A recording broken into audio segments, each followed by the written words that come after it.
안녕하세요. 영어 강사 앨리스입니다. 오늘은 우수 강사의 비법 노트 코너로 돌아왔는데요.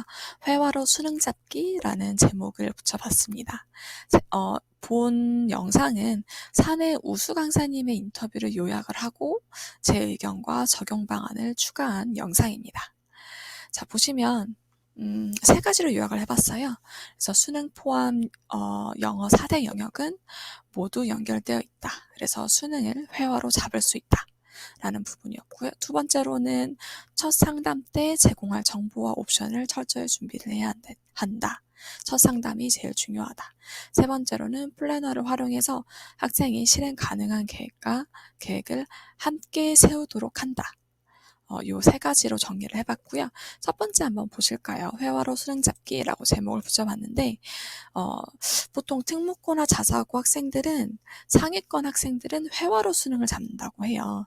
그래서 수능 공부 없이 외국에서 오래 영어를 써오신 코치님이 영어 1등급을 가져가시는 것을 보면서 이제 회화로 수능을 잡아야겠구나라는 생각이 드셨다고 합니다.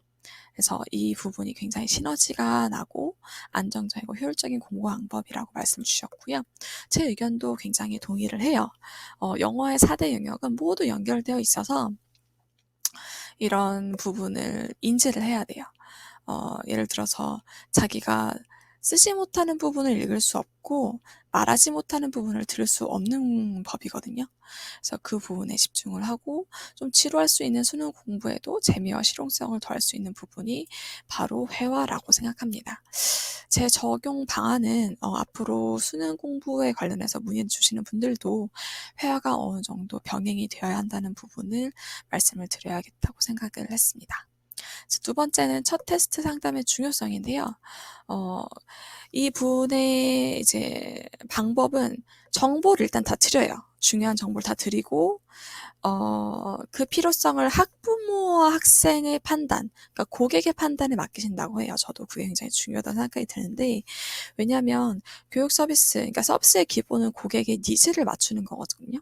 특히 이거는 개인 학습, 개인별 맞춤 학습이기 때문에 고객의 니즈가 얼마나 충족되어 있느냐가 이제 저희 서비스의 서비스 질의 판단 기준이에요. 그래서 그 니즈를 항상 확인을 해야 되고 정기적으로 점검을 해줘야 되고 이런 부분이 필요하다고 생각을 합니다. 그래서 저도 영어 테크트리 커리큘럼 맵이라고 지금 생각을 하고 있어요. 예전에 프로그래밍 언어에 관련해서 테크트리 맵을 이렇게 쭉 다이어그램으로 만들어서 작성한 예를 본 적이 있는데 저도 영어 커리큘럼도 그렇게 말씀드릴 수 있다라고 생각을 하거든요. 그래서 학생이 어떤 커리큘럼, 여행회화, 비즈니스회화, 이렇게 선택함에 따라서 어떻게 테크트리를 타고 올라가야 되는지라는 부분을 맵으로 보여줄 수 있도록 지금 작성하는 중입니다.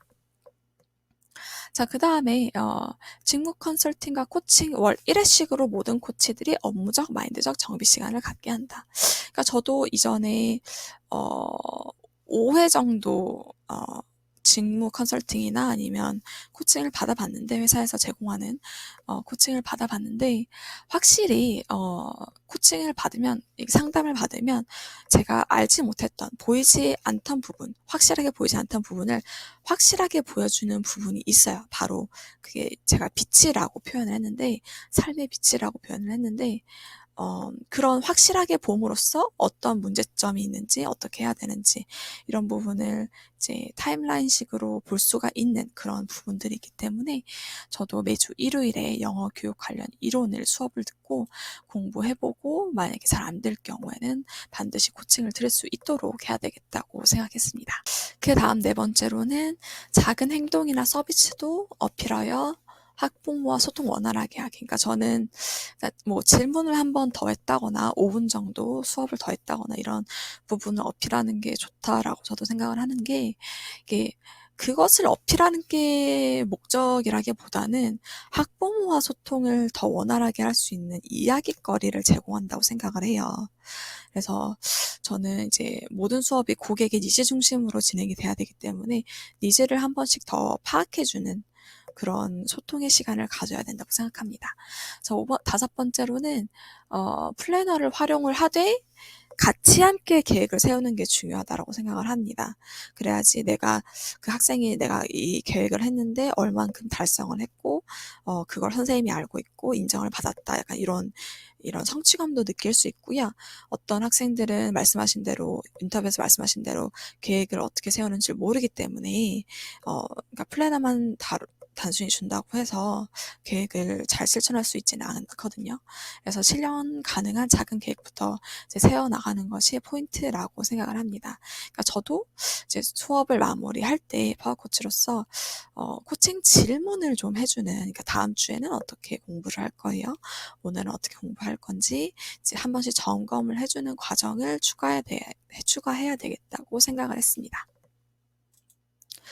자, 이것으로 오늘 영상은 마치도록 하겠고요.